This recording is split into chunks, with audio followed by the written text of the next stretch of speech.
Good morning, everyone. Welcome to the New York Foreign Press Center. We're glad you're able to join us today. We're delighted to have Brian Hook, who's the U.S. Special Representative for Iran and the Senior Policy Advisor to the Secretary of State. This briefing comes ahead of Secretary Pompeo's participation today at the UN Security Council and their discussion on challenges to peace and security in the Middle East and the administration's support for multilateral solutions. Mr. Hook will offer opening remarks, followed by a time of Q&A, which I will moderate. So with that, sir, the podium's yours. Good morning. Thank you all for being here. Secretary Pompeo has come to New York for a meeting of the UN Security Council. The United States has been working through the United Nations to advance peace and security in the Middle East. We are very pleased that Poland is president of the UN Security Council this month. Poland's foreign minister is in town. The Secretary will be meeting with him. We partnered with Poland back in February 13th and 14th, and the United States and Poland convened a global ministerial to promote peace and security in the Middle East. We had 65 nations attend from virtually every continent in the world. It was a good opportunity to discuss the range of threats that we see in the Middle East today and how we can work to improve security in the Middle East and to promote peace. Poland, as the president of the Security Council, provides an opportunity to take stock of the progress that we have made since February. One of the outcomes of the Global Ministerial in Warsaw is the creation of 7 working groups. And these working groups will be meeting at the level of Assistant Secretary. The idea there, we very much wanted the Global Ministerial to not just be a talk fest. We wanted to be able to identify the key threats, the drivers of instability, and bring nations together to then make progress. So we decided to operationalize that policy agenda by creating 7 working groups, and the Secretary will be discussing those today in the UN Security Council. We have these 7 working groups. 5 countries have already been announced to be hosting these working groups. The other 2 will be announced in due course. These working groups will be covering cybersecurity, human rights, maritime and aviation security, energy security, missile proliferation, humanitarian and refugee issues, and counterterrorism. So the Warsaw process also brought together Israel and Arab nations together to confront the common threat of Iran. And if there's one nice thing that I can say about Iran's foreign policy is that it has brought together Arabs and Israelis in ways we never thought possible. When you talk to countries that are on the front lines of Iranian aggression, you hear the same story, that the Iran nuclear deal strengthened Iran's economy. It expanded Iran's missile proliferation, Iran's ballistic missile testing. It strengthened Iran's proxies. And so we have put in place a new strategy, working with partners in the region to deny Iran the revenue that it needs to run its foreign policy and to fund its proxies. And we're very pleased with the progress that we've made on that. The other point that Secretary Pompeo will be highlighting is something that he discussed when he was last in the Council in December. The Iran nuclear deal was then memorialized by UN Security Council Resolution 2231. And those two, the Iran nuclear deal and 2231, are tightly related. The Iran nuclear deal in 2231, as I mentioned earlier, failed to moderate Iran's malign regional behavior. It did not stop the development of Iran's ballistic missile testing or proliferation or its funding to proxies. Resolution 2231 contemplates in next year, October of 2020, the UN arms embargo on Iran which has been in place since about 2006, 2007, it will expire next year. That is part of the Iran nuclear deal. So in 2015, the Iran nuclear deal, when it was concluded, planned to lift the UN arms embargo on the world's leading sponsor of terrorism in 5 short years. Also in 2231, there is a list of individuals who are under a UN travel ban. That includes Qasem Soleimani, the head of Iran's Quds Force. In October 2020, when the arms embargo expired, on the same day, the UN travel ban on 23 individuals also expires. So we are not far away from the arms embargo expiring and the travel ban lifting. And it is important for the international community to understand that the Iran nuclear deal is going to start expiring next year, and it will continue to expire. In 2023, 8 years after the Iran deal was concluded, the ban on Iran's missile testing expires. The asset freeze on over 60 organizations also expires. And then at year 10 in October 25, you have all the provisions of 2231 are terminated. This was an enormous setback for advancing peace and security in the Middle East. We believe that the UN Security Council has an important role to play to ensure that the arms embargo and the travel ban are continued. So that will be a discussion item today in the UN Security Council. Happy to take any questions. Okay, so this is the time for Q&A. Please state your name and organization before asking your question, and again, I will moderate. So we'll start here in the front. Thank you, Mr. Hook. Margaret Bashir with Voice of America. So are you going to ask, or is Secretary Pompeo going to ask then the Security Council to do something to extend the arms embargo and the travel ban? Are you going to make a specific request? Well, I would refer you to what he said in November. He'll be talking about it again today. But there is an existing UN Security Council resolution, 2231. And it is important, we think, for the Council to take stock of the fact that what was promised in the Iran nuclear deal, that the deal would moderate Iran's behavior, that it would contribute to regional peace and stability, has not happened. In fact, quite the opposite. We have seen the Iran nuclear deal come at the expense of peace and stability in the Middle East because Iran spent the sanctions relief on its missile program and on its proxies. And so there is a role for the Council to play. If the Council fails to take action, you will see the arms embargo lifted on Iran. You will also see the travel ban on 23 individuals expire. And so it's important that this meeting happen. There is a role for the Council to play. It's an important role. And it's Secretary Pompeo it'll be a good chance to discuss the need to do something about it.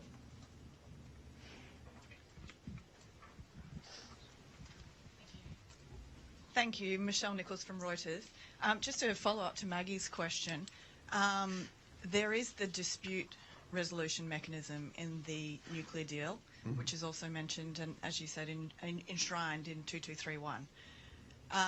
Some people have questioned whether the United States might be able to trigger that, which would trigger a snapback of all the sanctions. Is that something that Washington is considering doing to ensure that all the sanctions snap back and none of them are lifted? And just a couple of quick questions on 2 other Iran-related issues.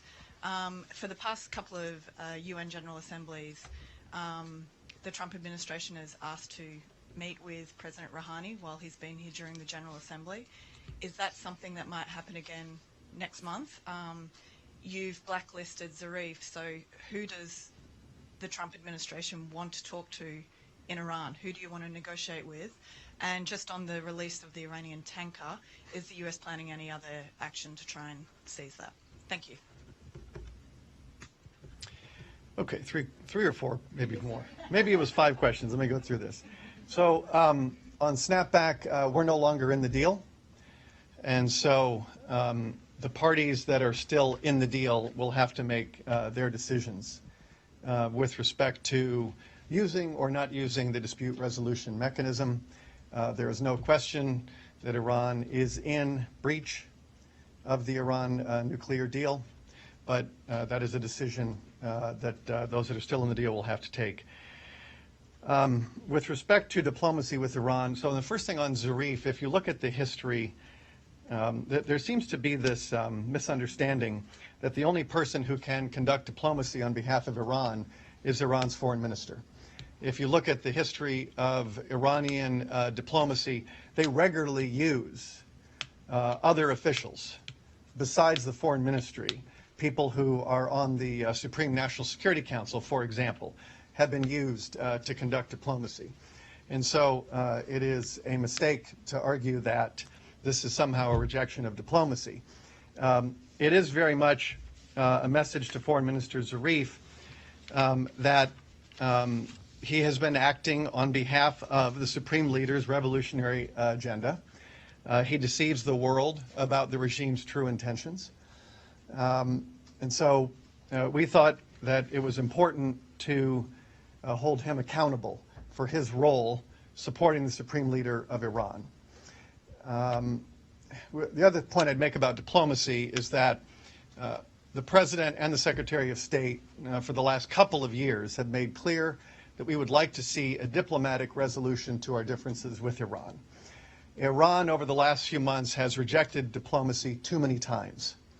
And as a consequence, we are focused on intensifying our economic pressure campaign to drive up the costs of Iran's malign behavior. On the tanker question, the regime uses oil revenue to support terrorism. That is sort of the first point that everybody needs to understand. This regime, unlike most regimes in the world, uses oil revenue to support terrorism and to fund terrorist organizations and to fund its missile program. So the people who are trafficking in oil are supporting an Iranian regime whose missiles end up on battlefields around the Middle East. Each oil shipment that goes to Syria is worth tens of millions of dollars. This is not an inconsequential amount of money. And so we have called upon all governments and the maritime community to deny passage of any Iranian oil tankers, to deny them docking privileges.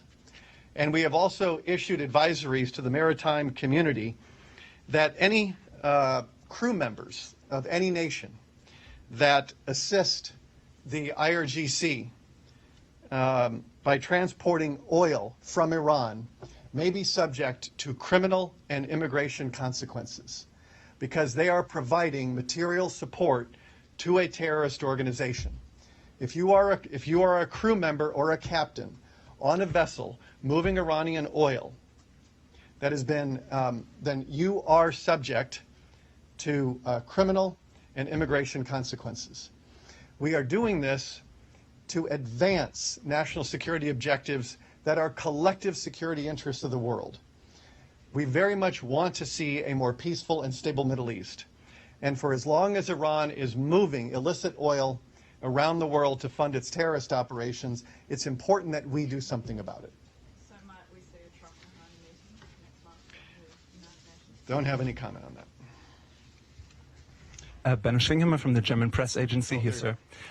So you said already you want countries of the Mediterranean not to host that tanker ship. What would happen if the countries in the Mediterranean are not following your lead and not your advice? Well, we believe it's very much in their interest.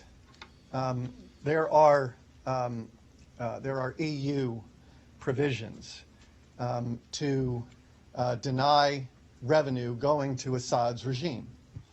And when the Iranian government moves oil to Syria, that is in violation of EU sanctions. It's in violation of American sanctions.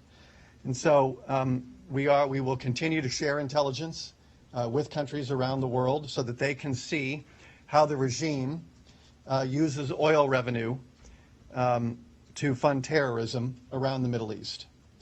And so we'll continue doing that. We have been able to deter a number of oil shipments.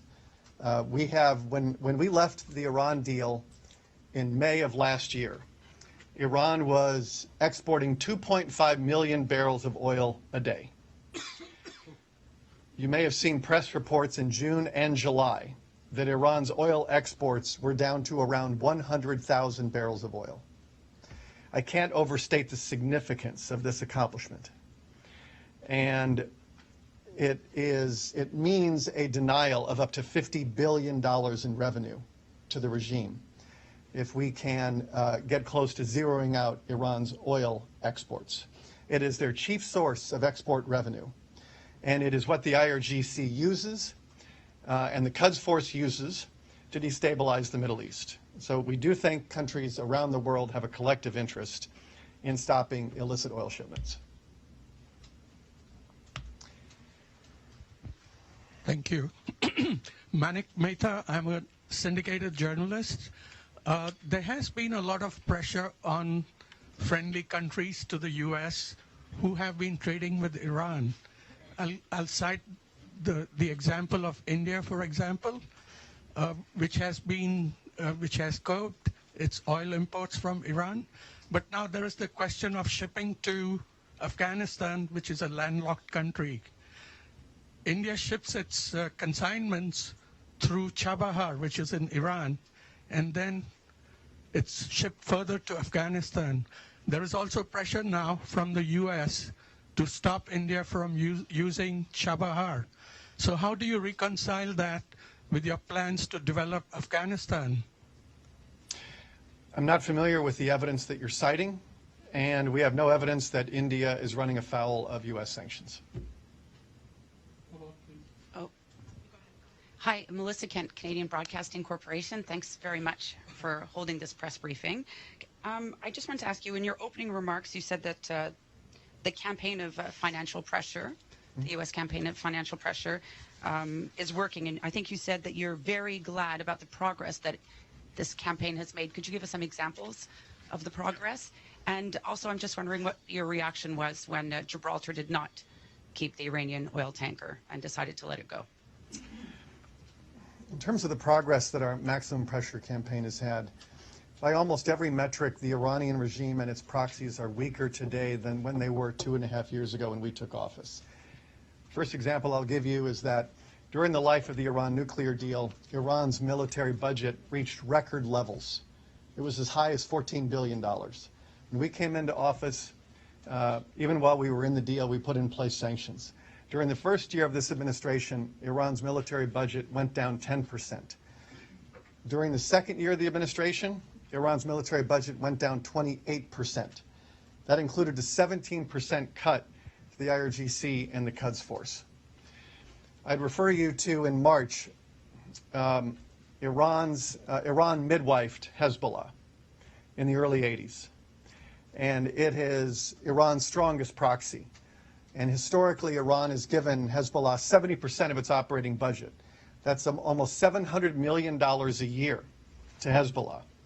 In March, the leader of Hezbollah, Hassan Nasrallah, had to make a public appeal for charity because Hezbollah doesn't have the money from Iran that it used to. The New York Times in March, in a story filed by Ben Hubbard on the front page of the Times, documents Iranian proxies who are all admitting that they have had a significant cut in funding of their operations because of American sanctions. One Shia fighter in Syria said Iran doesn't have the money that it used to, and the golden days are over and they're never coming back. In May, the Washington Post ran a front page story documenting how Iran's proxies are weaker today because of American sanctions. So you don't even need to take our word for it that Iran's proxies are weaker. Iran has ambitions to create an Iranian crescent that I would say from about 2007 until 2017, they were able to run a foreign policy without many countries saying no. And we are telling Iran that it is not acceptable to provide lethal assistance on a regular basis to terrorist organizations. we have effectively zeroed out Iran's export of oil. We have sanctioned Iran's export of petrochemicals, industrial metals, precious metals. We have collapsed foreign direct investment. We have seen significant asset flight leaving the country. Iran is in a recession. Inflation is creeping up near 50%. This is largely caused by Iran's corruption, Iran's Marxist economy that traps people in poverty, and a government that prioritizes ideology over the welfare of its own people. But it is also the case that our sanctions have driven up the cost on the regime, and the point of that is to help the Iranian government see that the costs of pursuing the nuclear option are very real, and they will not go away. We need to see a change in the regime's behavior. We need to see Iran abandon its quest to become a nuclear state. We need to see Iran stop missile proliferation to its proxies around the Middle East, especially to Hezbollah, Hamas, and the Houthis in Yemen. And we also need to see Iran at peace with its neighbors. Iran's security concerns are largely self-generated. And so Iran you'll often hear Foreign Minister Zarif say that their policies are meant to be in self-defense. It's hard for me to understand how the world's leading sponsor of terrorism is entitled to a claim of self-defense.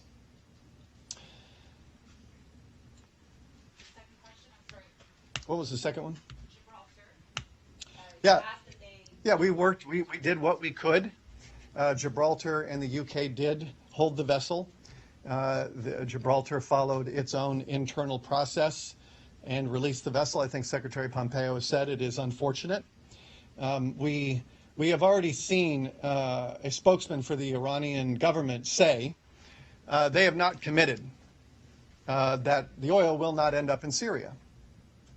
I think there was some commitment made by Foreign Minister Zarif that the oil would not go to Syria. Within a few weeks, you have the same government saying that no one will tell us where our oil can be sold.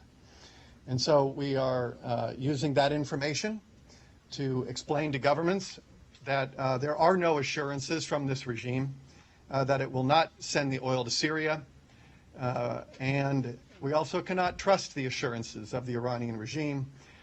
Europe has a sad history of broken deals with the Iranian regime. Iran has a history of playing cat and mouse with the international community in order to advance its revolutionary agenda. Thank you, Mr. Hook. My name is Ahmed Fari, ATN News.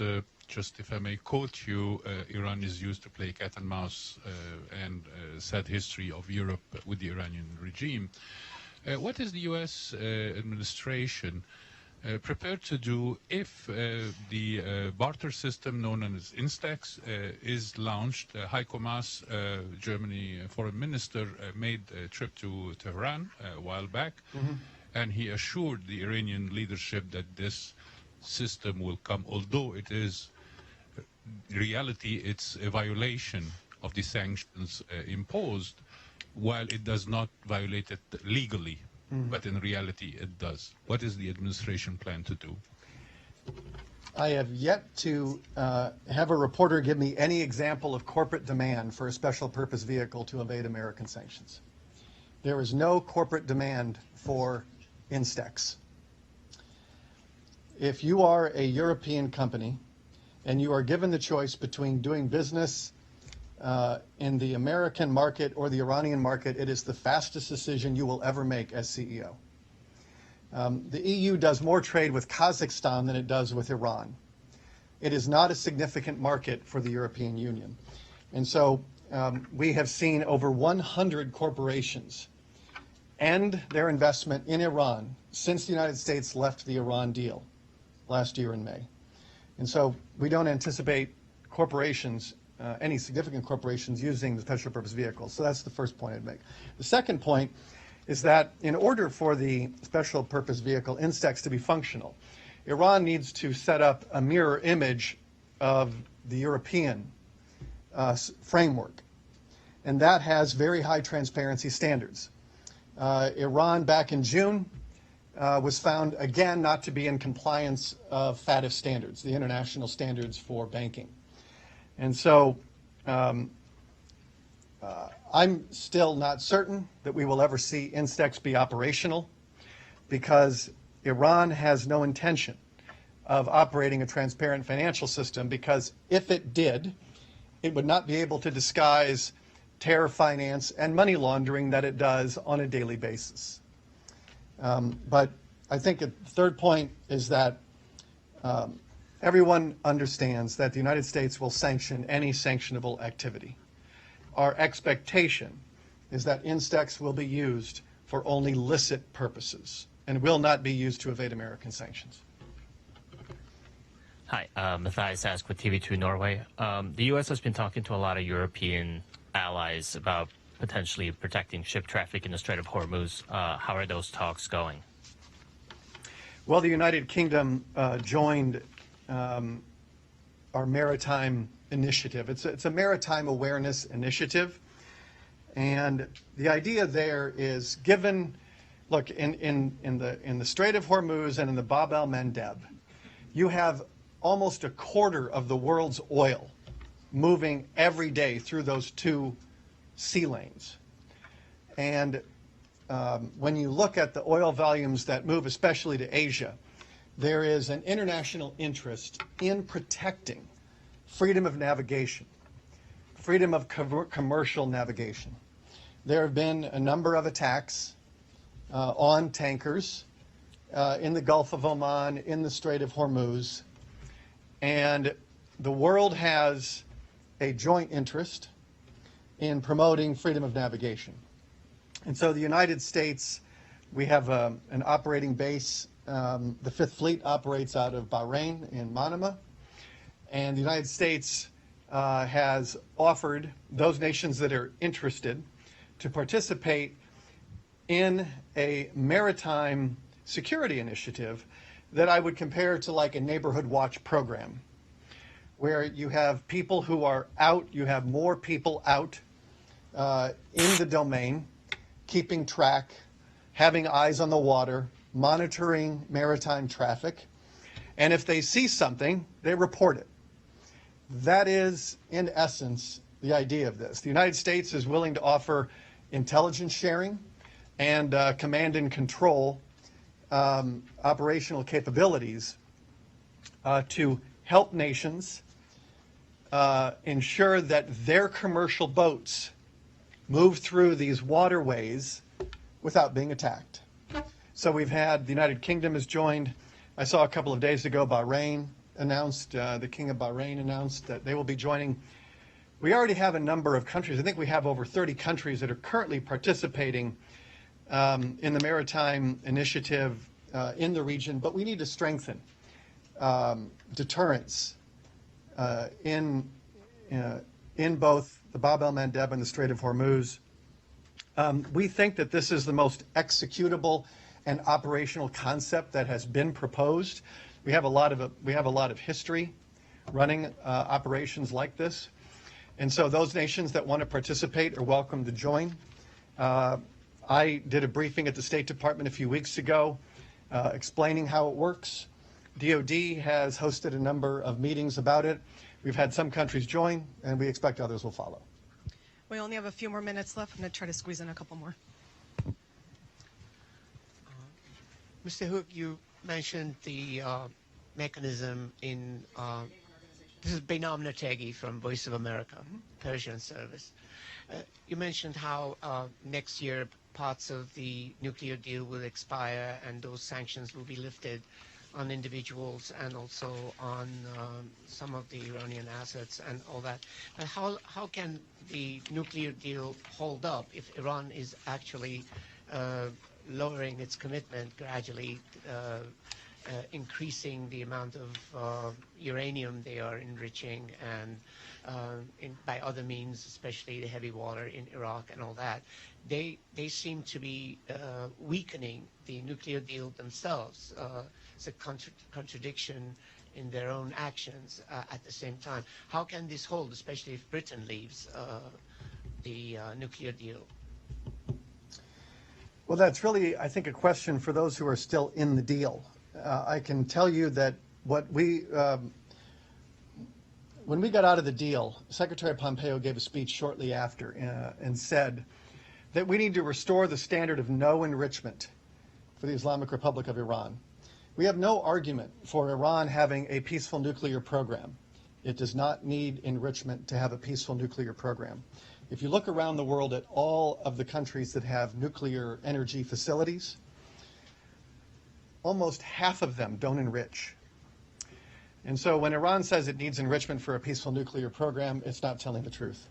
So it was a UN Security Council provision prior to the Iran nuclear deal that Iran was not allowed to enrich uranium. That is the right policy. It was abandoned by the Iran nuclear deal. It needs to be restored. So if you are then able to end enrichment, you then don't have to worry as much about Iran getting close to a nuclear breakout. So right now under the Iran nuclear deal, it holds Iran to a one-year breakout. We believe that needs to be pushed farther out, and if there's no enrichment, we think that that's a much smarter policy, given Iran's history of trying to acquire a nuclear weapon. The Israeli government liberated 0.5 ton of materials from Iran's nuclear archive that were kept under armed guard in the heart of Tehran.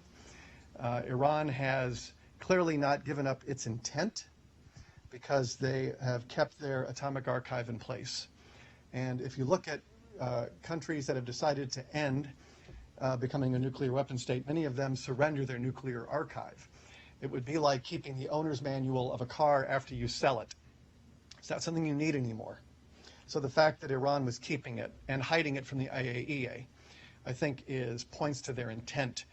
And so we need to restore the standard, the prior UN standard of no enrichment for Iran. Thank you. Thank you for this briefing. Amanda Price from Al Jazeera English.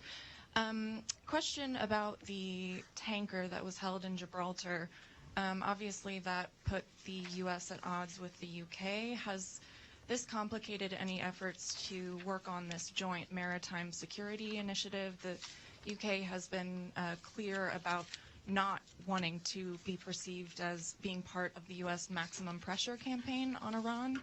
And then also, Pompeo is likely to hear from the Russians about this new Gulf security proposal that they've put forth. Is the U.S. willing to engage on that in any substantive way? Well, Secretary Pompeo had a very good meeting recently with the new UK Foreign Secretary. President Trump, I think yesterday, had a very good conversation with Prime Minister Johnson. We have a history of working with Boris Johnson on the Iran issue. He's been a very good partner. We look forward to continuing to work with the United Kingdom on a range of issues. I think the press overstates our disagreements with our European allies. We agree on so much more than we disagree. We have a disagreement, a tactical disagreement, over Iran's nuclear program. We believe that being outside of the deal, the current deal, is the best means to deny Iran from ever acquiring a nuclear weapon. But the United States and the United Kingdom are in full agreement that the Islamic Republic can never be allowed to acquire a nuclear weapon. When you look at the threat assessment on missiles, missile testing, missile proliferation, regional aggression, the unlawful detention of dual nationals, we are in complete agreement with the UK. We think that Gibraltar was right to seize the Grace 1 for violating EU sanctions. I'm not going to comment any more on Gibraltar's internal processes, but we will continue to work. I think right now the ship has been renamed. It was the Grace 1, and it's been renamed to the Andrea Doria. We are tracking the movement of this boat. We want to ensure that the oil on that boat is not used to fund IRGC and Quds Force operations. And so we're tracking its movements, but we're tracking the movements of all Iranian oil tankers because as I said earlier, the Iranian regime uses oil to fund its malign activities and to support its terrorist operations around the Middle East, and it's important for nations to take that threat seriously.